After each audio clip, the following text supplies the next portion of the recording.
అందరు తెలిసిన పాట పాడదామండి. నిన్ను కీర్తింతును, నిన్ను గణపడతాను, స్తుతించి ఆరాధింతును అన్న పాట అందరికి వచ్చి కనుక ప్రతి ఒక్కరు కలిసి పాడదామండి.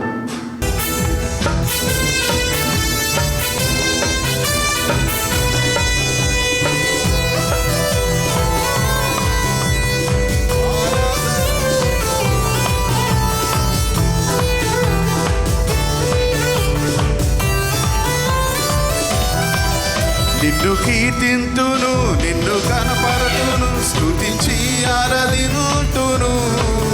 నిన్ను కీర్తింతును, నిన్ను కనపరతును, స్తుతించి ఆరాధింతును.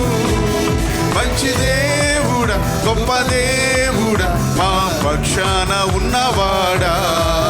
మంచి దేవుడా, గొప్ప దేవుడా, మా పక్షాన ఉన్నవాడా. నిన్ను కీర్తింతును, నిన్ను గణపరతును, స్తుతించి ఆరాధింతును.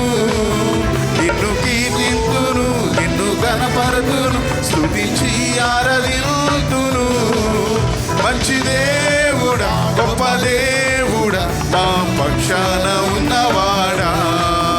మంచి దేవుడా, గొప్ప దేవుడా, నా పక్షాన ఉన్నవాడా. హల్లెలూయా, హల్లెలూయా, గ్లోరియా, గ్లోరియా, ఓ హోసన్నా. హల్లెలూయా, హల్లెలూయా, గ్లోరియా, గ్లోరియా, ఓ హోసన్నా.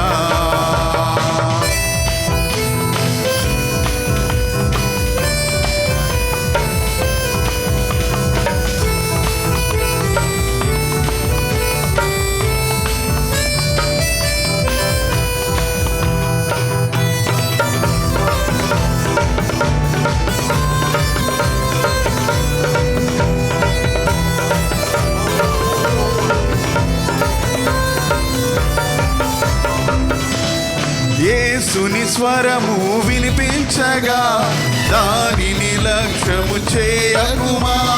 యేసుని స్వరము వినిపించగా దానిని లక్ష్యము చేయకుమా. భయముతో భక్తితో కృతజ్ఞతతో ఆరాధించుమా. భయముతో భక్తితో కృతజ్ఞతతో ఆరాధించుమా. హల్లెలూయా, హల్లెలూయా, గ్లోరియా, గ్లోరియా, ఓ హోసన్నా. హల్లెలూయా, హల్లెలూయా, గ్లోరియా, గ్లోరియా, ఓ హోసన్నా.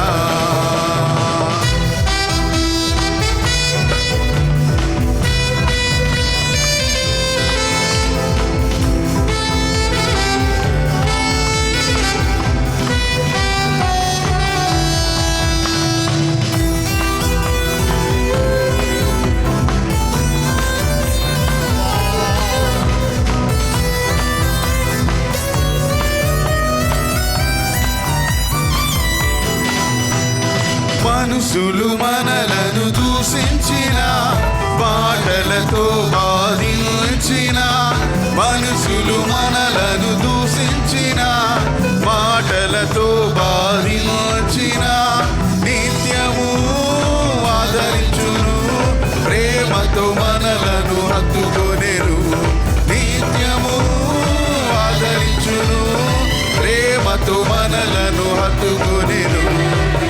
హల్లెలూయా, హల్లెలూయా, గ్లోరియా,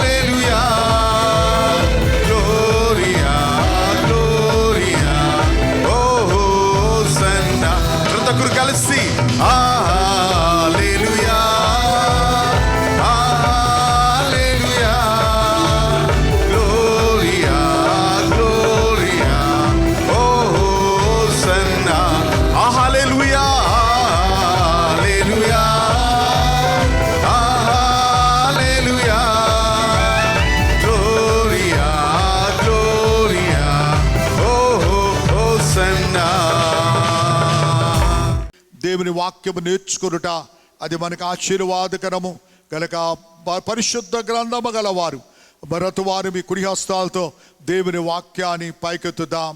దేవా, నీ లేఖనములు పరిశుద్ధమైనది, జీవగలది. ఈ లేఖముల ద్వారా నాతో మాట్లాడి నన్ను దర్శించి, నన్ను బలపరిచి, నన్ను ఆదరించి, నన్ను ధైర్యపరిచి, సమాధానముతో నన్ను తిరిగి పంపించు. ఆమేన్. దేవుని యొక్క నామముకు ఘనత మహిమ కలుగునుగాక. గత అనేకమైన నెలల నుండి మనము సర్మన్ ఆన్ ది మౌంట్, కొండ మీద యేసు చేసిన ప్రసంగాన్ని, అనేకమైన విషయాల్ని మనం నేర్చుకునడానికి పరిశుద్ధాత్మ దేవుడు తన కృప మనకిచ్చి నడిపించుచున్నాడు. మరి ఎంతమంది దాన్ని గ్రహించి దాని ప్రకారం జీవించడానికి ప్రయత్నం చేస్తున్నారో నాకు తెలీదు. కానీ 2021 అయినా ఒక తీర్మానం చేయండి. దేవుని సన్నిధికి ఏదో వచ్చి మొక్కుబడిగా వెళ్ళిపోవడం కాదు. దేవుని దేవుడు నాతో సత్యమైన వాక్యములతో దేవుడు నాతో మాట్లాడుతున్నప్పుడు ఆ వాక్యములకు లోబడి వాక్యానుసరంగా జీవిస్తాను, వాక్యానుసరంగా నడుస్తాను. నా దేవునికి సమీపుడిగా తీర్చబడి నా దేవుని యొక్క హృదయవాంఛను నేను తప్పనిసరిగా తీరుస్తాను. నా దేవునికి సమీపుడిగా తీర్చబడాలి అని ఒక ఆశ కలిగిన వారుగా మనం తీర్చబడగలిగినట్లయితే తప్పగా మనం ఒక్కొక్కరు ధన్యులుగా తీర్చబడి 2021 మన జీవితాలకి ఆశీర్వాదకరముగా దీవెనకరముగా ఉంటుంది. మరి 2021 అంతా మనం చూస్తామని మన గ్యారంటీ లేదు. అయినా మనము జీవించినంత కాలము దేవునికి సమీపులుగా మనం జీవించగలిగినట్లయితే నిత్యము దేవునితో కూడా మనం వసించగలం, నిత్యము దేవునితో కూడా మనం జీవించగలం. కనుక ఈ లోకం ఎప్పుడు కూడా శాశ్వతమైనది కాదు. ఏదో ఏమి సంభవించనో మనకు తెలియలేని దినాల్లో మనం జీవిస్తున్నాం. అయితే మెలకు కలిగిన వారుగా దేవునితో మనం సమీపులుగా తీర్చబడగలిగినట్లయితే ఎక్కురమ్ము అనే స్వరాన్ని విన్నప్పుడు మన నిత్యమైన రాజ్యములోకి, నిత్యమైన దేవుని సన్నిధిలోనికి మనం ఏం చేస్తామనగా చేర్చబడతాం. దానికన్నా ధన్యత అనేది ఈ లోకములో ఏమీ లేదు. ఈ లోకములో నీకు 10 కేజీలు బంగారం దొరికినా, ఈ లోకములో నీకు పెద్ద బంగ్లాలు దొరికినా, ఈ లోకములో మంచి ఒక సూపర్ కారు దొరికినా, ఈ లోకములో విలువైనది ఏది నీకు దొరికినప్పటికీ అది నీ జీవితానికి అది ఆశీర్వాదం అనేది కాదు. నిజమైన ఆశీర్వాదము క్రీస్తును కలిగి ఉండట, క్రీస్తును ఎరిగి ఉండట, ఆయన వాక్య ప్రకారం జీవించుట, ఆయన వాక్యానుసారముగా నడుచుట, దానికన్నా శ్రేష్టమైంది ఈ లోకములో ఏది కూడా లేదు. గనక దేవుని సంగమా, న్యూ లైఫ్ దేవుని యొక్క బిడలారా, ప్రతి ఒక్కొక్క విశ్వాసి కూడా ఒక తీర్మానం చేద్దాం. ఈ లోకములో ఏది నీకు వద్దని చెప్పట్లేదు, ఈ లోకములో అన్నీ నీకు కావాలి. కానీ దానికన్నా అన్నిటికన్నా ప్రాముఖ్యమైంది నా సర్వశక్తి గల దేవునికి మన సమీపులుగా తెచ్చబడి ఆయన హృదయ వాంఛను ఎరిగి ఆ హృదయ వాంఛ ప్రకారము మనం జీవించడానికి మనం ప్రయత్నము చేయాలి. మనం ఎక్కువగా ప్రేమించుచున్న వారికి వేదన కలగకుండా, వారికి బాధ కలగకుండా మనం మాట్లాడుతూ ఉంటాం, మనం ప్రవర్తిస్తూ ఉంటాం. ఎందుకంటే నా స్నేహితురాలకి లేకపోతే నా స్నేహితుడికి ఏ కలగకూడదు, వేదన కలగకూడదు. నీ మాట్లాడుతున్న దాన్ని బట్టి లేకపోతే నా ప్రవర్తన బట్టి వారికి వేదన కలగకూడదని అనేకసార్లు మనం జాగ్రత్త కలిగిన వారుగా, వారికి అనుకూలంగా మనం జీవించడానికి, మాట్లాడడానికి మనం ప్రయత్నిస్తాం.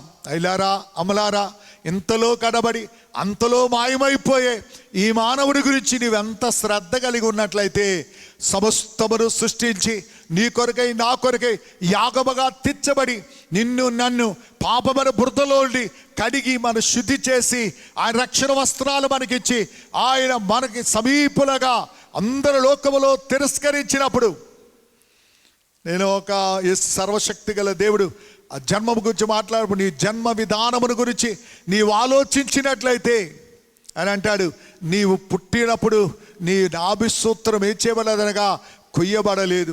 నీవు ఆ రక్తపు మళ్ళలో ఏం చేస్తున్నావనగా నీవు దాంట్లో కొట్లాడుతున్నావు. నీళ్ళు చూస్తే అసహ్యముగాను ఉన్నావు. నిన్ను ఎవరిని కూడా ముట్టడానికి కూడా ఇష్టపడలేని స్థితిలో ఉన్నప్పుడు నేను నీ దగ్గరికి వచ్చి నీ నాభి సూత్రాన్ని కోసి నిన్ను నేను కడిగి నేను శుద్ధి చేసి నీకు వస్త్రములు ఇచ్చి నేనేం చేశాననగా నేను ఆశీర్వదించాను. నీవేం చేస్తున్నావు అనగా ఇంతగా నీ కొరకు నేను చేసినప్పటికీ నీవు నన్ను మరిచి నీ ఇష్టానుసారంగా నీవు నాకు విరోధముగా తిరుగుబాటు చేస్తున్నావు అంటున్నాడు. అయిలారా అమలారా, మన ఒక స్థితి ఒక్కసారి మనం మర్చిపోవద్దు. మనం ఏ స్థితిలోని దేవుడు మనం రక్షించాడు, ఏ స్థితిలో ఉన్నప్పుడు దేవుడు మనతో మాట్లాడాడు, ఏ స్థితిలో ఉన్నప్పుడు దేవుడు మన పైకి లేవనెత్తాడు, ఏ స్థితిలో ఉన్నప్పుడు దేవుడు మన ఇంత ఉన్నతమైన స్థానంలో ఇంత ఘనముగా ఇంతగా అందరి చేత మన అంగీకరింపబడేవారుగా అనేకుల చేత అనేకులకి మనం ఆశీర్వాదకరంగా తీర్చబడడానికి అది నీ గొప్పతనం, నా గొప్పతనం ఏది కాదు. మనం ఎన్నికలు లేని వారిగా త్రోయబడినప్పుడు ఆ సర్వశక్తి గల దేవుడు నీ ఎడల నా ఎడల ఆయన ప్రేమను చూపించి ఉన్నాడు. ఇంతగా ప్రేమ చూపించిన ఆ సర్వశక్తి గల దేవుని యొక్క హృదయవాంఛను ఎరగలేని వారుగా ఉన్నట్లయితే ఎంత వేదన. ఇంకా మన వాంఛ తిరగాలని, ఇంకా మన ఆలోచనలు తీరాలని, ఇంకా మన యొక్క ఉద్దేశాలు తీరాలని, ఇంకా మన పద్ధతులు నెరవేరాలని, మనం అడుగుతున్నన్నీ కూడా జరగాలని, మనం అడుగుతున్నన్నీ కూడా సఫలపరచబడాలి. అప్పుడే దేవునికి మనం ప్రీతిగా ఉంటామంటే అది చాలా వేదనకరము. ఆయన సమస్తము మనల్ని ఎన్నికలేని మన జీవితాన్ని ఎన్నికగా చేశాడు గనక, మనం దీవించాడు గనక మన యొక్క గురి, మన యొక్క ఆలోచన దేవుని యొక్క హృదయ వాంఛేది, నా దేవుని యొక్క హృదయ వాంఛేది, నా దేవుని యొక్క ఆలోచనేది, నా దేవుని యొక్క ఉద్దేశమేది, నా దేవుడు నా ఎడల ఆయన ఏమి అడుగుతున్నాడు, ఏమి ఉద్దేశిస్తున్నాడు, ఏమి కావాలడుగుతున్నాడు, అది నీవు వెతకడం మొదలుపెట్టినట్లయితే సర్వశక్తి గల దేవుడు ఆయన హృదయ వాంఛను నీకు తెలియజేస్తాడు. ఆ హృదయ వాంఛ ప్రకారము నీవు ఎప్పుడైతే ప్రార్థన ఆత్మతో దేవుడి సన్నిధికి వస్తావో పరిశుద్ధాత్మ దేవుడు తన హృదయ వాంఛను నీకేం చేస్తాడనగా తెలియజేస్తాడు. గనక ఎప్పుడైతే పరిశుద్ధాత్మ దేవుడు నీకు ఆయన హృదయ వాంఛను తెలియజేయుచున్నాడో నీవు నేను అవును ప్రభా, నువ్వు నాతో మాట్లాడుతున్నావు, నువ్వు నన్ను దర్శిస్తున్నావు, ఇదిగో నీ మాటగా లోబడడానికి, నీ చిత్తమును చేయడానికి నేను ఇష్టపడుతున్నానని మన జీవితాన్ని ఆ దైవసంలో సమర్పించుకోగలిగినట్లయితే నీవు నేను దేవుని సన్నిధికి రావడం వలన మనం ఏమవుతామనగా ధన్యులుగా మనము తీర్చబడతాం. కనుక ప్రతి దైవ బిడ్డ కూడా మనం ఏదో వచ్చి కూడి వెళ్ళిపోయిన వారిగా కాకుండా మన జీవితాల్ని ఆ దైవసంలో సమర్పించుకొని ఆ దైవ మాట ప్రకారము జీవించేవారుగా మనం తీర్చబడదాం. గద్దెనములో అనేక విషయాలు మనం నేర్చుకుంటున్నాం. మొట్టమొదటిగా నేర్చుకున్నాం ఆత్మ విషయమై దీనులైన వారు ధన్యులు, పరలోక రాజ్యము వారిది. Blessed are the poor in spirit, for their is the kingdom of heaven. రెండోది మనం నేర్చుకున్నాం దుఃఖపడి వారు ధన్యులు, వారు ఓదార్చబడుదురు. Blessed are those who mourn, for they will be comforted. మూడోది మనం నేర్చుకున్నాం స్వాత్వికులు ధన్యులు, వారు భూలోకమును స్వతంత్రించుకొందరు. Blessed are the meek, for they will inherit the earth. మరి ఆ విధముగా నాలుగోది మనం అనేక విషయాలు నేర్చుకోవడానికి పరిశుద్ధాత్మ దేవుడు సహాయం చేశాడు. నీతి కొరకు ఆకలి దప్పు గలవారు ధన్యులు, వారు తృప్తిపరచబడదురు. Blessed are those who hunger and thirst for the righteousness, for they will be filled. ఆ విషయంలో అనేకమైన సత్యములను నేర్చుకోవడానికి పరిశుద్ధాత్మ దేవుడు తన కృపను మనకి ఇచ్చి ఉన్నాడు. దాంట్లో మరి మనం నేర్చుకుంటూ ఆ కీర్తన భాగములు 17వ కీర్తన 14వ వచనాన్ని మనము నేర్చుకుంటూ మనము అక్కడ సమయం లేకుండా మనము అక్కడ ఆగిపోయాం. కనుక ఇక్కడి మనం కొనసాగించాలని నేను ఆశిస్తున్నాను. Psalms 17 verses 14. ఇక్కడ రెండు విషయాలు ఉన్నాయి. ఒకటి ఈ లోక సంబంధమైన తృప్తి, రెండోది పరలోక సంబంధమైన తృప్తి. మనం చదవబడిన ఈ వాక్య భాగములో చదవబోతున్న ఈ వాక్య భాగములో రెండు విషయాలు ఉన్నాయి. ఒకటి భూలోక సంబంధమైన తృప్తి, రెండు పరలోక సంబంధమైన తృప్తి. చాలాసార్లు మనం పరలోక సంబంధమైన దానికన్నా భూలోక సంబంధమైన తృప్తి పొందాలని మనం ఆశిస్తూ ఉంటాం. కనుక మనకు కనబడుతున్న ఈ లోకములో జీవించుచున్న మనము ఈ లోకములో ఎలాగ తృప్తి పొందుతాం, ఏ విధంగా మనము సంతోషించగలం, ఏ విధముగా మనం పైకి రాగలం, ఏ విధముగా మనం దీవింపబడగలం, ఏ విధముగా ఉన్నతమైన స్థానానికి రాగలం, అటువంటి ఆకలి దప్పిగలిగిన వారుగా అనేకులు తెచ్చబడుతున్నారు. కానీ సర్వశక్తి గల దేవుడు ఇక్కడ భక్తుడు చెప్పేది ఏంటనగా, నాకు ఏది కూడా అక్కర్లేదు, నాకేం కావాలనగా పరలోక సంబంధమైన తృప్తి నాకు కావాలని భక్తుడు దేవునిలో ప్రార్థిస్తున్నాడు. ఇప్పుడు చదువుదాం. లోకుల చేతిలో నుండి లోకుల చేతిలో నుండి ఈ జీవిత కాలములోనే తమ పాలు పొందిన ఈ లోకుల చేతిలో నుండి నీ హస్త బలము చేత నన్ను రక్షింపుము. నీవు నీ దానములతో వారి కడుపు నింపుచున్నావు. వారు కుమారులు కలిగి తృప్తి నొందుదురు. తమ ఆస్తిని తమ పిల్లలకు విడిచిపెట్టుదురు. నేనైతే నీతి గలవాడనై నీ ముఖదర్శనము చేసెదను. నేను మేల్కొనున్నప్పుడు నీ స్వరూప దర్శనముతో నా ఆశను తీర్చుకొందును. ఈ పిఎస్ సిస్టమ్ మరి బాక్స్ ఇట్ తిప్పాలి, లేకపోతే నాకు ఈ సౌండ్ వాళ్ళు చదువుతున్న వాక్యం సౌండ్ నాకు క్లియర్ అవ్వట్లేదు. కనుక ఈ బాక్స్ నాతో తిప్పినట్లయితే వాళ్ళు ఏం చదువుతున్నారో నాకు అర్థమవడానికి వీలవుతుంది. దేవునికి స్తోత్రం. ఈ యొక్క చదవబడిన వాక్య భాగములో మనము వారికి కుమారులు అనుగ్రహించావు, వాళ్ళకి ఆస్తిని అనుగ్రహించావు. వాళ్ళ ఆస్తిని ఏం చేస్తారనగా వారు తరతరములకు ఏం చేస్తున్నారనగా పంచి పెడుతున్నారు. అయితే భక్తుడు అంటున్నాడు, అది నా గొప్పతనం కాదు, నా యొక్క ఆశ ఏంటనగా నేను నీతి గలవాడినై ముఖ దర్శనము చేసేదను. నేనేం చేయాలంటే నీ యొక్క నీతిమంతుడిగా నేను తీర్చబడి నీ ముఖ దర్శనమును చేయాలి. నేను కళ్ళిప్పి చూడగానే నీ ముఖాన్నే చూడాలి, నిన్ను దర్శించేవాడుగా తీర్చబడాలి. కానీ ఈ అశాశ్వతమైన లోకములో ఎంత సంపాదించి ఎన్ని కార్యాలు చేసినప్పటికీ అది దానివల్ల ఏ ప్రయోజనము కూడా లేదు.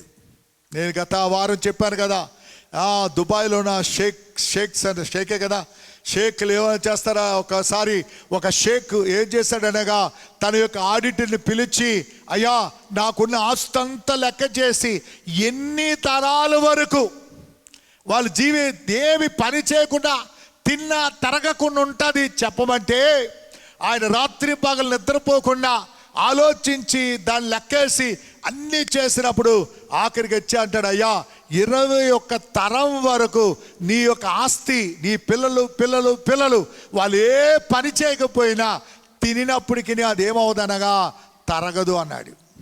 అప్పుడు షేక్ గుండు బాదుకుని ఏడుస్తూ అంటాడు, అయ్యో నా 22వ తరం ఏమైపోతుందని ఏడుస్తున్నాడు. కనుక ఈ యొక్క 21 తరము వాడికి సమృద్ధిగా ఉన్నప్పటికీ వాడి ఆశ ఇంకా తీరలేదు. వాడు ఇంకా ఏం ఆలోచిస్తున్నాడు అనగా వాడు 22వ తరాన్ని గురించి ఆలోచిస్తున్నాడు. అయిలారా అమలారా, ఈ లోకములో అందువల్ల దేవుని వాక్యం అంటుంది, ఒకడు లోకమంతయు సంపాదించి తన ప్రాణమును పోగొట్టుకున్నట్లయితే, అంటే క్రీస్తు లేకుండా వాడు ప్రాణం పోగొట్టుకున్నట్లయితే, క్రీస్తు కలిగిన వారుగా మనం ఈ లోకములో విడిచిపట్టబడినప్పటికీ ఏం పర్వాలేదు. నిత్యమైన రాజ్యములో ఆయన ఇచ్చిన బహుమానాలు, ఆయన మన కొరకు ఆయన త్వరగా వచ్చుచున్నాడు. వాని క్రియలు చెప్పిన వారికి సిద్ధపరిచిన జీతము ఆయన చేతులు ఏమైందనగా సిద్ధముగా ఉంది. అయిలారా అమలారా, సర్వశక్తి గల దేవుడు మనకు ప్రతిఫలం ఇచ్చేస్తున్నాడు. ఈ లోకములో ప్రతిఫలాలు నాశనం అయిపోతాయి, కానీ సర్వశక్తి గల దేవుడు ఇచ్చిన ప్రతిఫలాలు అది నిత్యము నిత్యము నిత్యము నిత్యము మనము ఏం చేస్తామనగా అనుభవిస్తూనే ఉంటాం. కనుక ఈ యొక్క పగలు సమయంలో ఈ లోక సంబంధమైన ఈ యొక్క తృప్తి కొరకు కాదు. మళ్ళా తప్పు అర్థం చేసుకోకూడదు. ఉద్యోగాలు వద్దనో, వ్యాపారాలు వద్దనో, లేకపోతే మీ పిల్లలకి ఆస్తి సంపాదించొద్దనో, వాళ్ళకి ఇల్లు కట్టించొద్దనో నేను చెప్పట్లేదు. కానీ మీ యొక్క వాంఛ అదే ఉండకూడదు, మీ యొక్క ఆలోచన అదే ఉండకూడదు. కొంతమంది రాత్రి పగలు ఏడుస్తూ ఉంటారు, నిద్రపోకుండా ఉంటూ ఉంటారు, తిండ మానేస్తూ ఉంటారు. అయ్యో నా బిడ్డలకు నేను చేయలేకపోయానని ఏడుస్తూ ఉంటారు. అయ్యో నా బిడ్డల కొరకు నేనేం సంపాదించలేకపోయానని ఏడుస్తూ ఉంటారు. అదొద్దు. నీవు సర్వశక్తి గల దేవుడు, నీవు నీ పిల్లల్ని దేవుని స్థలంలో పెంచడమే ఈ లోకములో అన్నిటికన్నా భాగ్యమైంది. అన్నిటికన్నా భాగ్యమేదనగా ఈ లోకములో సర్వశక్తి గల దేవుని సన్నిధిలో పెంచడమే. అందువల్ల యెహోషువ భక్తుడు అంటాడు, నేనును నా ఇంటి వారును యెహోవాను సేవిస్తామని ఈ జనాంగంతో చెబితే అప్పటికి వాళ్ళ పిల్లలందరూ పెద్దలు అయిపోయారు. తప్పగా ఏమంటారు, నానా అమ్మ మీకు కావాలంటే మీరు పని చూసుకోండి, కానీ మమ్మల్ని ఎందుకు చేరుస్తారు? మా మా మా ఆలోచనలు మాకున్నాయి, మా తలంపులు మాకున్నాయి, మా పద్ధతి ప్రకారం మేము జీవిస్తాం అని పిల్లలు చెప్పేవారు. అక్కడ యెహోషువ ధైర్యంగా చెప్పడానికి కారణం ఏంటంటే, ధైర్యముగా సాక్షించడానికి కారణం ఏంటంటే, ధైర్యముగా స్టేట్మెంట్ ఇవ్వడానికి కారణం ఏంటంటే, తాను బాల్య దినము నుండి వారికి ఏం చేస్తున్నాడు అనగా మాటి మాటికి దేవుని యొక్క శక్తి గురించి వారికి తెలియజేస్తున్నాడు గనక, వారి దేవుని మార్గములో నడిపించాడు గనక యెహోషువ ధైర్యంగా చెప్తున్నాడు, నేనును నా ఇంటి వారును యెహోవాను సేవించదము. అయిలారా అమలారా, ఈ లోకములో భాగ్యం అనేది నీ బిడ్డని ఇంజనీరింగ్ చదివించావా, నీ బిడ్డని డాక్టరేట్ చదివించావా, నీ బిడ్డని ఏ విధంగా ఏ స్థానంలో ఉంచావని కాదు. అది కాదు గొప్పతనం. నీ బిడ్డలు దేవుని మార్గములో నడుస్తున్నారా? నీ బిడ్డలు దేవుని మార్గములో నడవకుండా వాడు కలెక్టర్ అయిపోయినా ఏ లాభం లేదు. వాడు లేకపోతే ప్రపంచంలో ఆ ధనవంతుల్లో ఓ పెద్ద మొదటి వాడుగో, రెండో వాడుగో, 10వ వాడుగో తీర్చబడిన ఏ ప్రయోజనం లేదు. ఈ లోకములో నీకు ఏది లేకపోయినప్పటికీ, ఈ గృహములో నీకు నివసించడానికి ఓ గృహం లేకపోయినప్పటికీ, నీ బిడ్డలు దేవుని మాటను అనుసరించి, దేవుని వాక్యాన్ని అనుసరించి జీవించుట ఈ లోకములో ఉన్న భాగ్యములన్నిటికన్నా మహాభాగ్యమై ఉంది. దేవునికి స్తోత్రం, హల్లెలూయా. ఈ లోకములో నీవేది సంపాదించి నీ బిడ్డలకు ఇవ్వకపోయినా యేసుని సంపాదించి ఇవ్వడానికి నీవు ఇష్టపడగలిగినట్లయితే దానికన్నా నీ బిడ్డలకి ఇచ్చిన బహుమానం ఇంకేది కూడా లేదు. నీవేసు లేకుండా, యేసుని గుర్తెరగకుండా నీవెన్ని కోట్లు వారికి ఇచ్చినప్పటికీ అది ఆ కోట్లు తరిగిపోతాయి, కానీ దాని జీవితంలో వారికి ఆశీర్వాదకరంగా ఉండవు. నీవు కోట్లు వారికి ఇవ్వలేకపోయినప్పటికీ యేసును వారు ఇవ్వగలిగినట్లయితే వారు జీవించినంత కాలము వారు సమాధానముగాను, సంతోషముగాను, ఆనందముగా వారు ఏం చేయగలరనగా జీవించగలరు. నిన్న నేను పాస్టర్ గారు ఒక కౌంటీ కుటుంబము వారు యేసు ప్రభుని వారి జీవితాలు దేవుడు కొన్ని కార్యములు జరిగించి వారు యేసు ప్రభుని అంగీకరించి వారు చాలా భక్తితో దేవుని ఆరాధిస్తున్నారు, దేవుని స్తుతిస్తున్నారు. వారితో మాట్లాడుతారు. పాస్టర్ గారు అన్నారు, అమ్మా ఈ లోకములో అన్ని భాగ్యముల కన్నా మంచి భాగ్యమును మీరు పొంది ఉన్నారు. ఏంటంటే ఈ లోకములో కులము, మతము, జాతి, ఈ లోకములో డబ్బు, పేరు, ప్రఖ్యాతులు కాదు, దానికన్నా ఉన్నతమైనది మీ జీవితంలో మీరు పొంది ఉన్నారు. అదేటనగా యేసుని మీరు సొంత రక్షకుడిగా, యేసుని మీ రక్షకుడిగా మీరు అంగీకరించడమే ఈ లోకములో ఉన్న భాగ్యములన్నిటికన్నా గొప్ప భాగ్యము. దేవునికి స్తోత్రం. ఈ పునరుత్థాన సమయంలో ఇక్కడ కూడిన ప్రతి ఒక్క విశ్వాసి గుర్తెరగవలసింది, నీవు విషయముల నుంచి నిరాశ చెందవద్దు. నీ బిడ్డల గురించి ఆలోచించి నిరాశ చెందవచ్చు, చెందవద్దు. నీ యొక్క ఉద్యోగం చూసి నిరాశ చెందవద్దు, నీ వ్యాపారం చూసి నిరాశ చెందవద్దు, ఈ లోక పరిస్థితులు చూసి నిరాశ చెందవద్దు, ఈ లోక ధనవంతులు చూసి నిరాశ చెందవద్దు, ఈ లోకంలో సుఖభోగములో జీవించుచున్న వారు చూసి నువ్వు నిరాశ చెందవద్దు. ఒకే సత్యము గుర్తు, నేను నా ఇంటి వారిని జీవగల దేవుని ఎరిగి ఉన్నాము. ఒక్క దినము మా కళ్ళు తెరవగానే, ఒకవేళ లోకములో మేము కళ్ళు తెలవాలేసి కళ్ళు తెరవగానే దేవాని ప్రసన్నత, నీ కృపను మేము చూడాలి. అది కాదు, మేము మరణించినట్లయితే మేము ఒక దినము ఆ యొక్క పరలోకములో నీ దాని యొక్క స్వరమును వింటున్నప్పుడు మేము కళ్ళు తెరుస్తాము. కళ్ళు తెరిచినప్పుడు మేము చూడవలసింది నీ ముఖ కాంతిని చూడాలి, దేవుని యొక్క ప్రకాశతను చూడాలి. ఇటువంటి ఒక ఆశ కలిగిన వారు, అటువంటి ఒక భారమ కలిగిన వారిగా మన ప్రతి ఒక్కొక్క విశ్వాసి తీర్చబడాలి. అది నా యొక్క ఆశ, అది నా యొక్క ఆలోచన, అది నా యొక్క ప్రార్థన. మనం ఒక్కొక్కరము ఈ లోక సంబంధమైన తృప్తి కాదు, మనం పొందవలసింది ఆ సర్వశక్తి గల దేవుని ఆ వాక్యం మనం నేర్చుకుంటున్నాము. నీతి కొరకు ఆకలి దప్పిగల వారు ధన్యులు, వారు ఏం చేస్తారనగా తృప్తి పొందుతారు. సర్వశక్తి గలది ఈ లోకములో తృప్తి ఎంత తాగినా, మనం నేర్చుకున్నాం కదా, సమరయ స్త్రీ ఎంత నీళ్ళు, యేసుప్రభువు అన్నాడు, ఈ నీళ్లు త్రాగువాడు ఎప్పుడు కూడా ఏమవుతాడు, దప్పికొంటాడు. అయితే నేను ఇచ్చి నీళ్ళు, అదే నీళ్ళు అనగా జీవపు ఊట. అంటే నేను నీకు దినదినము ఒక నూతనమైన అనుభవాన్ని ఇస్తాను. అయిలారా అమలారా, ఈ లోకములో అనుభవం ఈ యొక్క అంతాలో అలా కాకపోతే అంతగా కొంతసేపు మనం ఆనందించి మళ్ళా దాని మీద మనకి నిరాశ కలుగుతుంది, మనకు ఒక అసహ్యత కలుగుతుంది, లేకపోతే ఒక వేదనగా తీర్చబడుతుంది. అయితే నా సర్వశక్తి గల దేవుడు అంటున్నాడు, అది నీకు ఒక అలవాటుగా కాదు, లేకపోతే అది నీకేదో బోరు కొట్టేదిగా కాదు, లేకపోతే అది నీకేదో అలవాట, లేకపోతే ప్రతిదినము నువ్వు చేసే విధంగా కాదు. సర్వశక్తి గల దేవుడు ఆయన ముఖ కాంతిని చూడడానికి, ఆయన ముఖ ప్రకాశతను చూడాలని ఆశించిన వారికి సర్వశక్తి గల దేవుడు అంటున్నాడు, ఒక నూతనమైన అనుభవాన్ని ఇస్తానంటున్నాడు. ప్రతిదినం ఒక నూతనమైన వారు, ప్రతిదినం ఒక నూతనమైన పాట, ప్రతిదినం ఒక నూతనమైన సంతోషాన్ని, ప్రతిదినము నూతనమైన బలాన్ని, ప్రతిదినము నూతనమైన కృపలు, ప్రతిదినము నూతన ధైర్యాన్ని, ప్రతిదినము ఒక దేవుడు ఒక నూతనమైన విధముగా మనలను, మన కుటుంబాల్ని దేవుడు ఏం చేస్తున్నాడు అనగా నడిపించాలని దేవుడు ఆశించుచున్నాడు. కనుక ఈ పునరుత్థాన సమయంలో దేవుని సంగమా, అయ్యా దేవుని సెలవు ప్రార్థిద్దాం. అయ్యా ఈ లోక సంబంధం తృప్తి కాదు, నాకు కావలసింది నీ ముఖ కాంతిని చూచి, నీ సన్నిధిని చూచి, నీతో కూడా నివసించే నీ పరలోక ఆత్మ సంబంధమైన ఆ యొక్క నీతి పొందడానికి నేను ఆశిస్తున్నానయ్యా. దాని నిమిత్తము ఆకలి దప్పికలిగి, దాని నిమిత్తము నేను ఆశ కలిగి నీ యొక్క సన్నిధిలో నేను పరిగెత్తుతున్నానని ఆ సర్వశక్తి గల దేవుని సెల్లో మనం చెప్పగలిగినట్లయితే తప్పగా సర్వశక్తి గల దేవుడు మన ప్రతిదినము ఒక నూతన అనుభవంతో, నూతన కృపతో, నూతన దీవెనతో, నూతన ఆశీర్వాదముతో మన జీవితాన్ని దేవుడు ఏం చేస్తాడనగా నడిపించి బలపరచడానికి మన దేవుడు ఆయన శక్తివంతుడై ఉన్నాడు. అయితే ఇంకొక 5 విషయాలు దీంట్లో క్లుప్తముగా చెప్పి నేను ముందుకి ఇంకొక పాయింట్లోకి వెళ్ళిపోతాను. దాహము, ఆకలి, దప్పిక దేని గురించి ఉండాలి అంటే దేవుని సన్నిధి నిమిత్తం. ఓకే, 5 విషయాలు చాలా జాగ్రత్తగా మీరు వినాలి.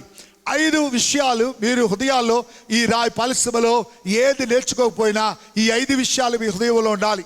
దేని నిమిత్తం నీకు ఆకలి దప్పిక ఉండాలనగా దేవుని సన్నిధి మీద. ద్వితీయోపదేశ కాండము 4వ అధ్యాయము 29 నుండి కొన్ని వాక్య భాగములు త్వరగా చదువుదాం. Deuteronomy chapter 4 verses 29 verses, few verses. అయితే అక్కడ నుండి నీ దేవుడైన యెహోవాను మీరు వెదకిన ఎడల నీ చాలా జాగ్రత్త. నీ ముందు నుండి వెళ్ళిపోతాను, మళ్ళీ అన్ని చదివేసి మళ్ళీ ఎక్స్ప్లెయిన్ చేసుకుని వెళ్తే చాలా టైం అవుతుంది కనుక ఒకసారి చూద్దాం. మళ్ళా అయితే అక్కడ నుండి నీ దేవుడైన యెహోవాను మీరు వెదకిన ఎడల. ఎవరిని వెతకాలి? మన జీవితంలో తెల్లవారులేసి ఏది వెతకాలి? చాలా మంది లోకములు అనేక కార్యాలు వెతుకుతూ ఉంటారు, అనేక కార్యాల గురించి ఆలోచిస్తుంటారు. ఒకసారి మీరు ఎవరు నాతో ఏం జవాబు చెప్పక్కర్లేదు, మీలో మీరు అనుకోండి, మీరు ఆలోచించండి. ఈ తెల్లవారుజాము లేచి ఎంతమంది దేవుని సన్నిధి గురించి ఆలోచించిన వారు ఉన్నారు? ఇదిగో నేను దేవుని సన్నిధికి వెళ్తున్నాను, ఆ దైవ సన్నిధిలో దైవ కృపను అనుభవించాలి, ఎంతమంది దైవ సన్నిధి గురించి ఆలోచించిన వారు ఉన్నారు? ఈ పునరుత్థాన సమయంలో నీవు ఆ విధంగా ఆలోచించకుండా నీవు దేవుని సన్నిధికి వచ్చినట్లయితే ఈ ఆదివారం మాత్రమే కాదు, ప్రతి దినము నీవు లెగానే ఏది నీ ఆలోచన ఉండాలనగా దేవుని యొక్క సన్నిధి, దేవుని గురించి ఆలోచించేవారుగా. చూద్దాం మళ్ళా. అయితే అక్కడ నుండి నీ దేవుడైన యెహోవాను మీరు వెదకిన ఎడల నీ పూర్ణ హృదయముతోను నీ పూర్ణ ఆత్మతోను వెదకునప్పుడు ఆయన నీకు ప్రత్యక్షము అగును. దేవుని యొక్క సన్నిధి ఆకలి, నీకు ఆకలి దప్పిక కలిగి ఉండాలి. దేవుని యొక్క సన్నిధి, నీ దేవుని సన్నిధికి వెళ్తున్నాను, దేవుని ముఖ కాంతిని చూడాలి, దేవుని యొక్క కార్యములు అనుభవించాలి, దేవుని యొక్క తాకుని అనుభవించాలి, దేవుని కృప చేత నీ నింపబడాలి. ఆ విధముగా నీవు దేవుని కృపను పొందాలంటే ఎలాగ చేయాలి? పూర్ణ హృదయముతోను నీ పూర్ణ ఆత్మతోను పూర్ణముగా. ఇంక దాంట్లో ఏది కూడా మిక్స్ చేయకూడదు. దేవా ఇది చేసినట్లయితే, దేవా ఇలాగ నడిపించినట్లయితే, ఈ దినమంతా నీ కాపుదలు ఇచ్చినట్లయితే, ఇగో మేము పని మీద వెళ్తున్నాం, ఈ పని మాకు సక్సెస్ చేసినట్లయితే, ఇదిగో మా పాప పెళ్లి గురించి వెళ్తున్నాం, ఇదిగో మా బాబు పెళ్లి గురించి వెళ్తున్నాం, లేకపోతే మా బాబు ఉద్యోగాన్ని గురించి వెళ్తున్నాం, మా పాప ఉద్యోగాన్ని గురించి వెళ్తున్నాం, లేకపోతే మీ వ్యాపారం గురించి వెళ్తున్నాం, ఇది నీవు సఫలం చేసినట్లయితే నీ ముఖ దర్శనం చేస్తామని కాదు. అవన్నీ పక్కకు పెట్టాను. నేను చాలాసార్లు చెప్పాను కదా, కొన్ని 100 సార్లు 1000 సార్లు చెప్పుంటాను. ఆయన నీతిని, ఆయన రాజ్యమును, నీతిని వెతికినప్పుడు మన అవసరాలన్నీ కూడా మనకన్నా బాగుగా తెలిసిన దేవుడు ఏం చేస్తాడనగా ఆయన సమయంలో ఆయన చేసి తీరుతాడు. ఎందుకు చేయట్లేదంటే మనము ఆయన పని చేయడానికి మనము ఆయన కార్యములు ఏం చేయట్లేదనగా, 1 వెతకట్లేదు, 2 ఆయనకి ఛాన్స్ ఇవ్వట్లేదు. ఆయనకి మనం ఛాన్స్ ఇవ్వట్లేదు కనుక ఆయన చేయలేకపోతున్నాడు. ఆయనకి వదిలేస్తున్నట్లయితే నీవు కేవలము ఆయన రాజ్యమును, ఆయన నీతి ఎడల నీకు శ్రద్ధ కలిగి, ఎలా శ్రద్ధ కలిగి ఉండాలి? పూర్ణ హృదయముతోను పూర్ణ ఆత్మతో నువ్వు దేవుని ఏం చేయాలనగా వెతికేవాడుగా, ఆలోచించేవాడుగా, ధ్యానించేవాడుగా. నీ యొక్క ధ్యానము నువ్వు కూర్చున్నప్పుడు, లేచినప్పుడు, నడిచినప్పుడు, తెల్లవారు లేచి ప్రభువాని గుండె బాదుకొని, నా పిల్లలకి ఇంకా పెళ్లి చేయలేదే, ఇక్కడ అప్పులు తీరలేదే, ఇక్కడ బాధలు పోలేదే, ఇక్కడ కష్టాలు పోలేదే, ఇక్కడ దుఃఖం పోలేదే అని ఆడడానికి కాదు. చాలామంది చేసింది అదే. తెల్లవాళ్ళు వేసి ఏడ్చి గుండెలు బాదుకొని ఏడుస్తూ ఉంటారు. వాళ్ళ కష్టాలన్నీ ఏం చేస్తారనగా దేవునికి చెప్తూ ఉంటారు. దేవుడు అంటాడు, అరే ఇవన్నీ పక్కకు పెట్టేసి నన్ను తెల్లవారుజామున నన్ను వెతకడానికి మీరు ఎలా రాగలనగా, ఇంక మీ హృదయంలో ఏ ఆలోచన ఉండకుండా పూర్ణ హృదయముతో పూర్ణ ఆత్మతో మీరు నన్ను ఏం చేయాలనగా వెతకడం మొదలు పెట్టాలి.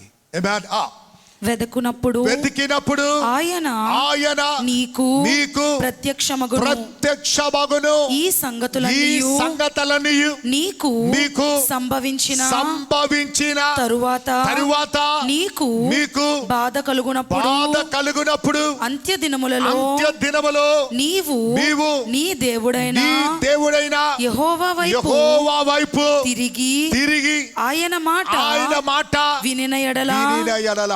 చూడండి, పూర్ణ హృదయముతోను పూర్ణ ఆత్మతో నీవు దేవుని వెతికినప్పుడు, ఇప్పుడు నీ కష్టములు, నీ బాధలు నీ కలిగినప్పుడు ఆయన తట్టు నువ్వేం చేయాలనగా చూడాలి. ఫస్ట్ ఏం చేయాలి? పూర్ణ హృదయముతోను పూర్ణ ఆత్మతో నువ్వు దేవుని ఏం చేయాలి? వెతకాలి. అప్పుడు నీకు ఆయన ప్రత్యక్షం అవుతాడు. అప్పుడు అంటున్నాడు, నీ కష్టాలు వచ్చినప్పుడు, నీకు వేదనలు వచ్చినప్పుడు, నువ్వు దుఃఖములు వచ్చినప్పుడు నువ్వేం చేయగలనగా ఆయన తట్టు నువ్వేం చేయగలవు? తిరగలవు. ఎప్పుడైతే ఆయన తట్టు నువ్వు తిరుగుతావో ఆయన మాట వినిన ఎడల నీ దేవుడైన యెహోవా కనికరము గల దేవుడు. ఈ పునరుత్థాన పరిశ్రమలో నీవు నేను ఆరాధించుచున్న దేవుడు ఏ దేవుడు అండి? గట్టిగా చెప్పండి, అందరూ చెప్పాలి. ఏ దేవుడు? కనికరము కలిగిన వాడు. కనికరము కలిగిన వాడు ఆ మన దేవుడు. అదే నెక్స్ట్ పాయింట్, అది మనం నేర్చుకోబోతుంది. కనికరము గల వారు ధన్యులు, వారు ఏం చేస్తారనగా ఓదార్చబడదురు. మన దేవుడు ఎవరనగా, ఎవరైతే పూర్ణ హృదయంతో, పూర్ణ మనసుతో, పూర్ణ ఆత్మతో దేవుని వెతుకుతారో, వారి ఆపదల కాలములో, వారి కష్టకాలములో, వారి వేదన సమయములో వారు దేవుని తట్టు చూచి ఆయన మాటలను విని ఎడల, ఆయన మాటను గైకొన్న ఎడల, అయిలారా అమ్మలారా, దేవుని యొక్క మాటను మనము విని ఆ మాట ప్రకారం గైకొన్నట్లయితే నా సర్వశక్తి గల దేవుడు ఏమై ఉన్నాడనగా కనికరము కలిగిన వాడు, ఆయన జాలి కలిగిన వాడు. అయిలారా అమ్మలారా, మన కనికరము, మన జాలి అది కొంతసేపే ఉంటుంది. తర్వాత మన హృదయాలు కఠినమైపోతుంటాయి, బండబారిపోతుంటాయి. అనేక హృదయాలు బండబారిపోయిన హృదయాలు ఉన్నాయి, యొక్క కఠినమైన హృదయాలు ఉన్నాయి. కానీ ఈ పునరుత్థానములో నా సర్వశక్తి గల దేవుడు ఆయన ఏమైనాడనగా కనికరము గలవాడై, కనికరము గల దేవుడు గనుక నిన్ను చేయి విడవడు, నిన్ను ఏచాడు, చెయ్య విడవడు, నిన్ను నాశనము చేయడు. తాను ఈ యొక్క పునరుత్థాన ఫలసములో ఈ 2021 ఈ 2వ ఆదివారం సర్వశక్తి గల దేవుడు నీకు ఇచ్చుచున్న వాగ్దానం ఏంటంటే, నీవు పూర్ణ హృదయంతో, పూర్ణ ఆత్మతో దేవుని వెతికినట్లయితే నీ కష్ట సమయంలో, ఈ వ్యాధ సమయంలో ఆయన మాటను విని ఆ మాట ప్రకారం జీవించడానికి నువ్వు ఇష్టపడగలిగినట్లయితే సర్వశక్తి గల దేవుడు ఏమై ఉన్నాడు? కరుణ కలిగిన వాడుగా. ఆయన ఏం చేస్తాడు? నీ చెయ్య విడవడు, నిన్ను నాశనము చెయ్యడు. ఏమేన్ దట్టికి పెట్టుకోండి, 10 సార్లు చదువుకోండి. నిన్ను చెయ్య విడవడు, నిన్ను నాశనము చెయ్యడు. ఎవరైనా ఆ ధైర్యముతో, వేదనతో, బాధతో, దుఃఖముతో ఈ పునరుత్థాన సభలో నా మాట వింటున్నట్లయితే, ఈ యొక్క పునరుత్థాన ఫలసములో కృంగిపోతున్న వారు ఎవరైనా నా మాట వింటున్నట్లయితే, ఈ యొక్క ఆన్లైన్ ద్వారా ఎవరైనా మన మాట వింటున్నట్లయితే, ఈ యొక్క పునరుత్థాన సభలో పరిశుద్ధాత్మ దేవుడు అంటున్నాడు, నీ పూర్ణ హృదయంతో, పూర్ణ ఆత్మతో నన్ను వెతికినట్లయితే, నీ కష్ట సమయంలో, నీ వేదన సమయంలో, నీ దుఃఖ సమయంలో నీవు నా తట్టు చూచి నా మాటను వినడానికి, నా మాటను అంగీకరించడానికి నువ్వు ఇష్టపడగలిగినట్లయితే, నువ్వే స్థితిలో ఉన్నప్పటికీ నా సర్వశక్తి గల దేవుడు నీ చెయ్యి పట్టుకొని నిన్ను నడిపించడానికి నా దేవుడు ఇష్టపడుతున్నాడు. దేవునికి స్తోత్రం, హల్లెలూయా. నా దేవుడు నీ చెయ్యి పట్టుకొని నడిపించడం మాత్రమే కాదు, ఆయన ఏం చేస్తున్నాడనగా నీ ఎడల కరుణ కలిగిన వాడుగా, నీ ఎడల దయగలిగిన వాడుగా ఆయన ఉండి నిన్ను నాశనము చెయ్యకుండా ఏం చేయడు?